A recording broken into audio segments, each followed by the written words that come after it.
সমাপ্তি। সপ্তম পরিচ্ছেদ। মার বাড়িতে আসিয়া মৃন্ময়ী দেখিল কিছুতেই আর মন লাগিতেছে না। সে বাড়ির আগা গোড়া যেন বদল হইয়া গেছে। সময় আর কাটে না। কি করিবে, কোথায় যাইবে, কাহার সহিত দেখা করিবে ভাবিয়া পাইল না। মৃন্ময়ীর হঠাৎ মনে হইল যেন সমস্ত গৃহে এবং সমস্ত গ্রামে কেহ লোক নাই। যেন মধ্যাহ্নেই সূর্যগ্রহণ হইল। কিছুতেই বুঝিতে পারিল না আজ কলিকাতা চলিয়া যাইবার জন্য এত প্রাণপণ ইচ্ছা করিতেছে, কাল রাত্রে এই ইচ্ছা কোথায় ছিল?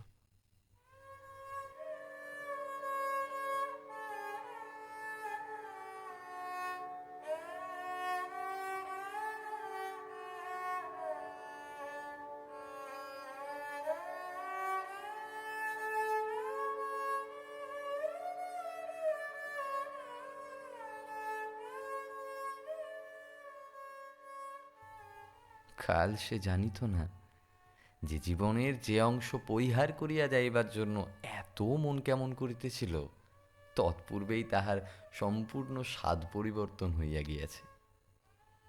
গাছের পক্কপত্রের ন্যায় আজ সেই বৃন্তচ্যুত অতীত জীবনটাকে ইচ্ছাপূর্বক অনায়াসে দূরে ছুঁড়িয়া ফেলিল।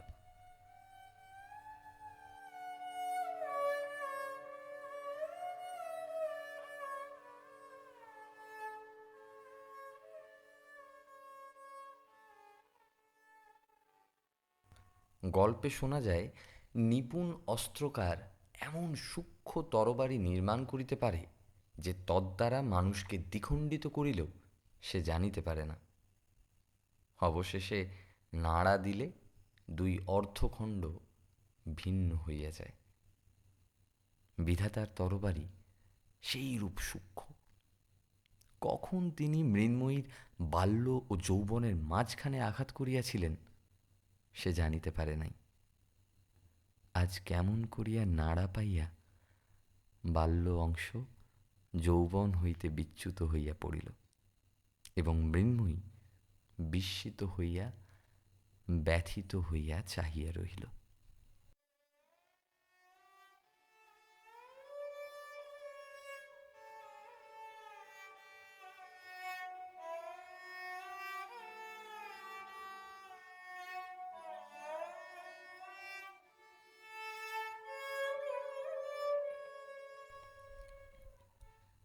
মাতৃগৃহে তাহার সেই পুরাতন শয়নগৃহকে আর আপনার বলিয়া মনে হইল না। সেখানে যে থাকিত সে হঠাৎ আর নাই। এখন হৃদয়ের সমস্ত স্মৃতি সেই আর একটা বাড়ি, আর একটা ঘর, আর একটা শয্যার কাছে গুনগুন করিয়া বেড়াইতে লাগিল।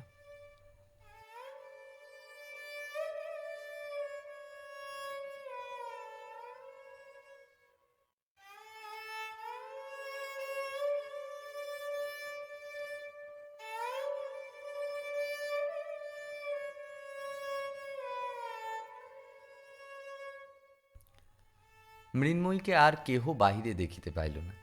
তাহার হাস্যধ্বনি আর শোনা যায় না। রাখাল তাহাকে দেখিলে ভয় পায়। খেলার কথা মনেও আসে না।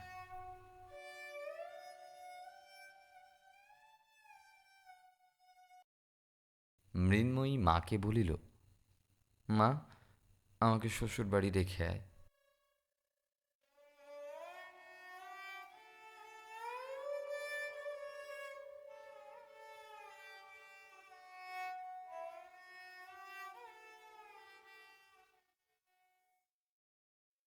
এদিকে বিদায়কালীন পুত্রের বিষণ্ণ মুখ স্মরণ করিয়া অপূর্বর মার হৃদয় বিদীর্ণ হইয়া যায়।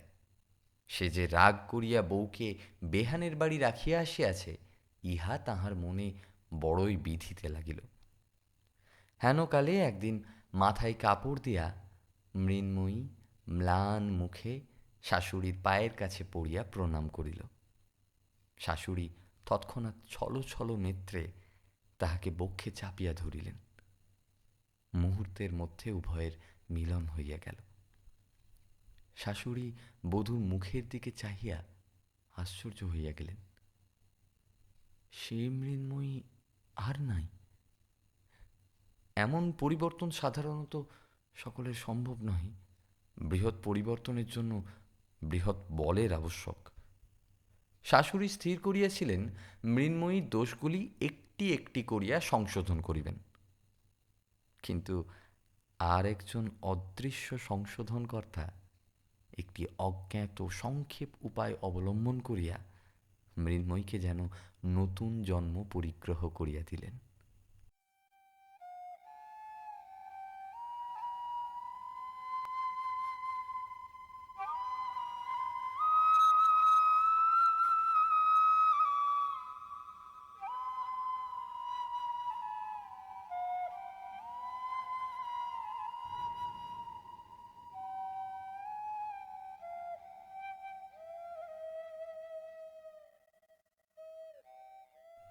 এখন শাশুড়িকেও মৃন্ময়ী বুঝিতে পারিল, শাশুড়িও মৃন্ময়ীকে চিনিতে পারিলেন।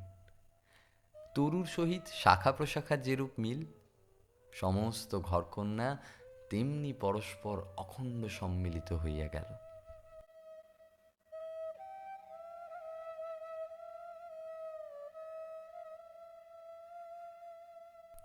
এই যে একটি গম্ভীর, স্নিগ্ধ, বিশাল রমণী প্রকৃতি মৃন্ময়ী সমস্ত শরীরে ও সমস্ত অন্তরে রেখায় রেখায় ভরিয়া উঠিল, ইহাতে তাহাকে যেন বেদনা দিতে লাগিল। প্রথম আষাঢ়ের শ্যাম সজল নব মেঘের মতো তাহার হৃদয়ে একটি অশ্রুপূর্ণ বিস্তীর্ণ অভিমানের সঞ্চার হইল।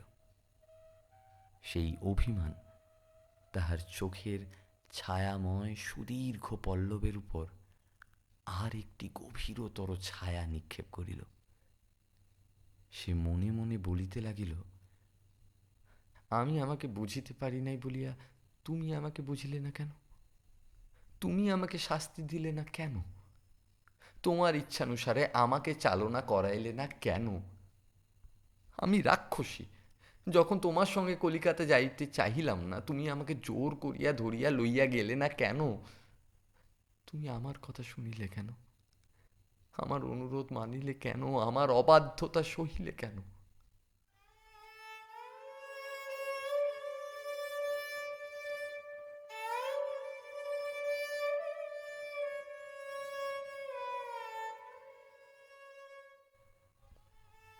তাহার পর অপূর্ব যেদিন প্রভাতে পুষ্করিণী তীরের নির্জন পথে তাহাকে বন্দি করিয়া কিছু না বলিয়া একবার কেবল তাহার মুখের দিকে চাহিয়াছিল, সেই পুষ্করিণী, সেই পথ, সেই তরুতল, সেই প্রভাতের রৌদ্র এবং সেই হৃদয় ভারাবনত গভীর দৃষ্টি তাহার মনে পড়িল, এবং হঠাৎ সে তাহার সমস্ত অর্থ বুঝিতে পারিল। তাহার পর সেই বিদায় দিনের যে চুম্বন অপূর্বর মুখের দিকে অগ্রসর হইয়া ফিরিয়া আসিয়াছিল, সেই অসম্পূর্ণ চুম্বন এখন মরু মরীচিকাভিমুখী তৃষ্ণার্ত পাখির ন্যায় ক্রমাগত সেই অতীত অবসরের দিকে ধাবিত হইতে লাগিল। কিছুতেই তাহার আর পিপাসা মিটিল না। এখন থাকিয়া থাকিয়া মনে কেবল উদয় হয়, আহা, অমুক সময়টিতে যদি অমন করিতাম, অমুক প্রশ্নের যদি এই উত্তর দিতাম, তখন যদি এমন হইত।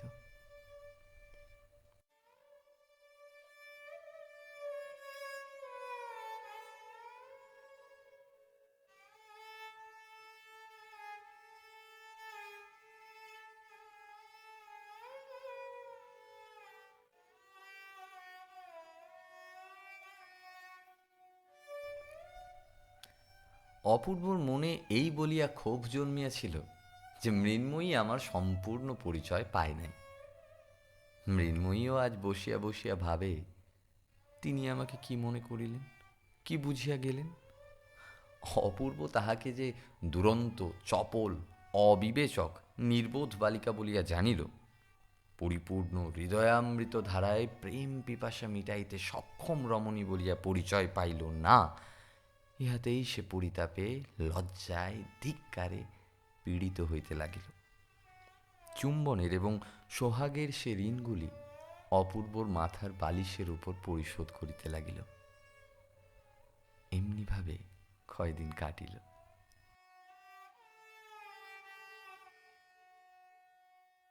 অপূর্ব বলিয়া গিয়াছিল, আচ্ছা তাই হোক, যতদিন না তুমি আমাকে আসবার জন্য চিঠি লিখবে আমি আসব না। খুব খুশি হলে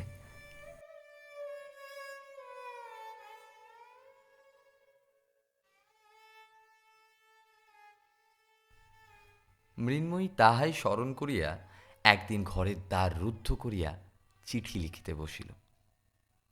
অপূর্ব তাহাকে যে সোনালি পাড় দেওয়া রঙিন কাগজ দিয়াছিল তাহাই বাহির করিয়া বসিয়া ভাবিতে লাগিল। খুব যত্ন করিয়া ধরিয়া লাইন বাঁকা করিয়া অঙ্গুলিতে কালি মাখিয়া অক্ষর ছোট বড় করিয়া উপরে কোনো সম্বোধন না করিয়া একেবারে লিখিল, তুমি আমাকে চিঠি লেখো না কেন? তুমি কেমন আছো? আর তুমি বাড়ি এসো।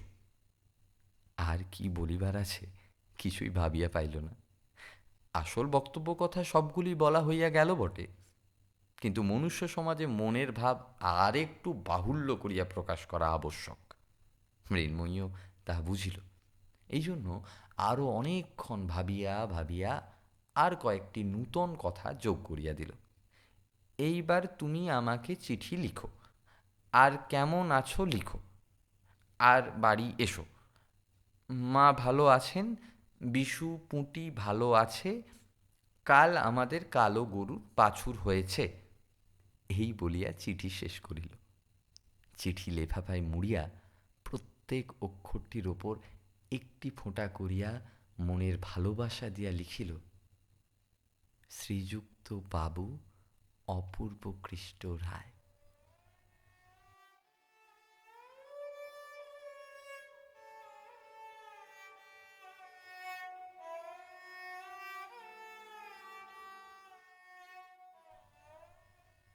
ভালোবাসা যতই দিক তবু লাইন সোজা, অক্ষর সুছাদ এবং বানান শুদ্ধ হইল না।